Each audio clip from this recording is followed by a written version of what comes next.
శ్రీ గురుభ్యో నమ. 23వ శ్లోకం. ఓం యది హ్యహం న వర్తేయం జాతు కర్మణ్యతంద్రితః మమ వర్త్మానువర్తంతే మనుష్యాః పార్థ సర్వశః. పదాల వివరణ తెలుసుకుందాము. యది అహం నేను, అది ఖచ్చితంగా, న వర్తేయం ఆచరించకపోతే, జాతు ఎప్పుడైనా, కర్మని కర్మలలో, అతంద్రిత అలసట లేకుండా జాగ్రత్తగా, మమ వర్త్మ నా మార్గం నా ప్రవర్తన, అనువర్తంతే అనుసరిస్తారు, మనుష్యాః మనుష్యులు, పార్థ ఓ అర్జున, సర్వశః సమగ్రంగా అన్ని విధాల. పరమాత్మ ఏం చెప్తున్నాడంటే, ఓ అర్జున, నేను కర్మలో అలసట లేకుండా ఎప్పుడు నిమగ్నమై ఉండకపోతే లోకంలోని సమస్త మనుషులు నా ప్రవర్తనను అనుసరించి తమ కర్తవ్యాన్ని వదిలేస్తారు. అందుకే నేను ఎప్పుడు కర్మలలో కొనసాగుతూనే ఉంటాను.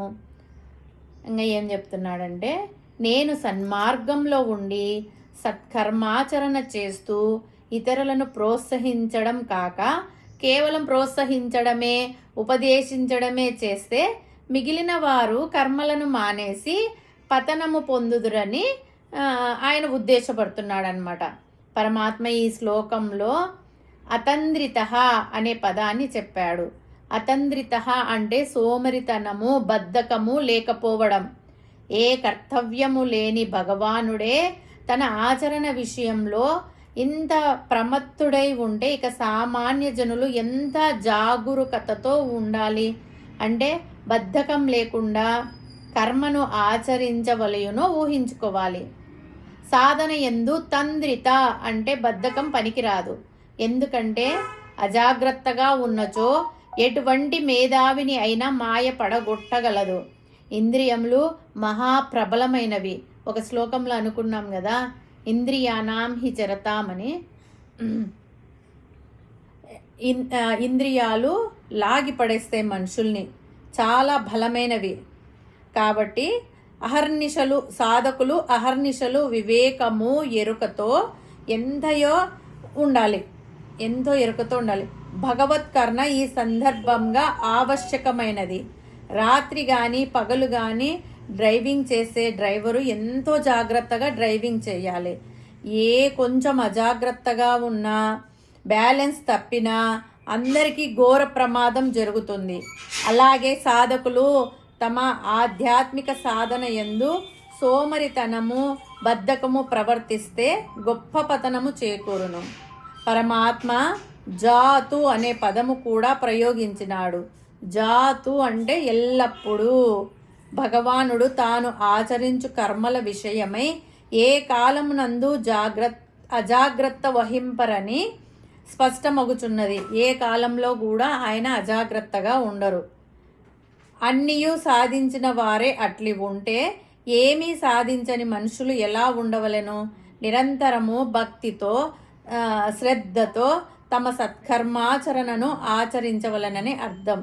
శంకర భగవత్పాదులు కూడా ఈ విషయం గురించి హెచ్చరిక చేసి ఉన్నారు. కాబట్టి సాధకులు భగవంతుడు తెలిపిన అతని పదమును మరలా జ్ఞాపకము చేసుకొని అప్రమత్తులై తమ సాధనను కొనసాగించాలి అని పరమాత్మ ఈ శ్లోకంలో చెబుతున్నాడు. దీనికి ఒక చిన్న ఉదాహరణ ఉంది, కథారూపకంగా చిన్న ఉదాహరణ. ఒక గ్రామంలో జ్ఞానవంతుడైన పెద్ద మనిషి ఉండేవాడు. ఆయన ఎలాంటి అవసరము లేకపోయినా ప్రతిరోజు ఉదయాన్నే లేచి పొలాల్లో పని చేసేవాడు. గ్రామ యువకులు అతన్ని అడిగారు, మీకేమీ అవసరం లేదు కదా, మీరు ఎందుకు ఈ వయసులో ఇంత పని చేస్తున్నారు అని అడిగారు. ఆ పెద్ద మనిషి నవ్వుతూ చెప్పాడు, నేను పని చెయ్యకపోతే మీరు కూడా అలసిపోతారు. నా కృషి చూసి మీలో ఎంతో శ్రద్ధ పెరుగుతుంది. నా ప్రవర్తన మీ అందరికీ మార్గం చూపుతుంది అని చెప్పి ఆయన అన్నాడు. అలాగే శ్రీకృష్ణుడు కూడా పరమేశ్వరుడిగా ఏది పొందవలసిన అవసరం లేకున్నా సృష్టి సజావుగా సాగడానికి సృష్టి సజావుగా నడపడానికి తన కర్మను కొనసాగిస్తూనే ఉన్నారు. హరి ఓం తస్సత్. శ్రీ గురుభ్యో నమః. 3వ అధ్యాయం 24వ శ్లోకం. ఓం ఉస్థిదేయురిమే లోకా న కుర్యాం కర్మ చేదహం శంకరస్య చ కర్తాస్యాం ఉపహన్యా మిమాహ ప్రజాః. పదాల వివరణ. ఉస్థిదేయు నశించిపోవుదురు, ఇమే లోక ఈ సమస్త లోకములు, న కుర్యాం నేను చేయకుంటే, కర్మ కర్తవ్య కర్మలను, చేత అహం నేను చేయని ఎడల, సంకరస్య వర్ణ సంకరము, చ కర్తాస్యాం కర్త అవుదును, ఉపహన్యాం నశించిపోవుదురు నాశనము చేయుదును, ఇమాహ ప్రజాః ఈ సర్వ ప్రజలను. భగవంతుడు ఏమంటున్నాడంటే అర్జునునితో, ఓ అర్జున, నేను కర్తవ్య కర్మలను చేయకుంటే లోకమంతా ధర్మం కోల్పోయి క్షీణించిపోతుంది. నేను కూడా ధర్మ వ్యతిరేకానికి కారణమవుతాను. అప్పుడు ఈ సమస్త ప్రజల నాశనానికి నేనే కారణము అవుతాను. నేను గనక సత్కర్మాచరణలో ఉండకపోతే, నేను కనుక అందరికీ ఆదర్శంగా ఉండకపోతే ఏమవుతుందంటే, ఉస్థిదేయురిమే లోకా ఈ లోకాలన్నీ బద్దలైపోతాయి. నా కర్తవ్యమైన ఈ లోకాన్ని రక్షించకపోతే లోకాలన్నీ బద్దలైపోతాయి. అంతేకాకుండా ఈ లోకంలో అందరూ ఇష్టమున్నట్టు నడుచుకుంటారు. ధర్మం అనేది ఉండదు. నేను సృష్టించుకున్నటువంటి మనుషులకు, నేను సృష్టించుకున్నటువంటి ధర్మానికి సంకరాన్ని చేసిన వాడనవుతాను. సంకరస్య చ కర్తాస్యాం నేను సృష్టించిన ప్రపంచాన్ని నేనే దెబ్బతీసినట్టు అవుతుంది. కాబట్టి నేను కర్మలను అనుష్ఠింపనిచో జనులందరూ అనుష్ఠింపరు. అప్పుడు అన్ని రంగములందు సంకరము, అశాంతి ఏర్పడును. ప్రజలు అన్యాయమును, అధర్మమును ఆశ్రయించెదరు. తత్ఫలితంగా ఉత్పాతములు, ఉపద్రవములు సంభవించును.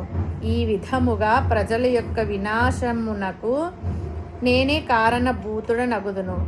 వారిని అన్ని విధములా చెడగొట్టిన వాడిని అవుదును. కావున ప్రజల సంక్షేమం కొరకు నేను కర్మలను చేయుచునే ఉందును అని పరమాత్మ కర్మయోగం యొక్క ఆవశ్యకతను నిరూపించుచున్నాడు. ఇంట్లో పిల్లలు పెద్దలని అనుసరిస్తారు కదా. మనం టీవీ చూస్తే టీవీ చూస్తారు, సెల్లు చూస్తే సెల్లు చూస్తారు, పుస్తకం చదివితే పుస్తకం చదువుతారు, ఉదయాన్నే లేస్తే వాళ్ళు లేస్తారు. మనం సత్కర్మలు చేస్తే వాళ్ళు చేస్తారు. అలాగే పరమాత్మ కూడా తమ పిల్లలమైన మనందరికీ తను ఆచరించి మనల్ని ఆచరించమంటున్నాడు. భగవంతునికి ప్రాణుల యందు ఎంతటి కరుణ కలదు. మన శ్రేయస్సును వారెంతో గాఢముగా కోరుకొనుచున్నారు. ఈ శ్లోకము వలన తెలుస్తుంది ఎంత కోరుకుంటున్నారో. మన శ్రేయస్సును ఈ శ్లోకం వలన వ్యక్తమవుతున్నది.